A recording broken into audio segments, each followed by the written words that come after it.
Hello guys, good afternoon. Maganda na naman yung araw binigay sa atin ni Lodo. Ngayon ay Saturday, 13. Hindi mo nga, anong galing?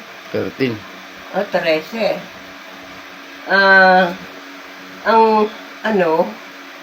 Ang masasabi ko lang, ang mga guys, sana nga lang maging mabuti lang ang pag-ano natin sa ating kapwa. Lagi tayong masaya at saka wag nating isipin yung mga problema. Wag tayong ma-stress. Kasi ba't kailangan natin ma-stress? Magsaya tayo. Maikli lang ang buhay natin. Kaya aksayan natin sa pagsasaya. Pagsasaya na kasama ang buong pamilya. Ganun nga. Kung halimbawa man na mayroong mga problema, huwag ninyong alalahanin yung problema.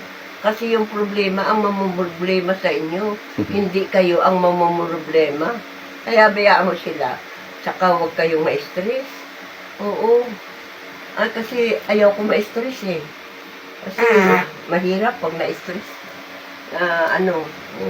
Katulad nung viewers ko kagabi na si Jonah, nag-iiyak siya.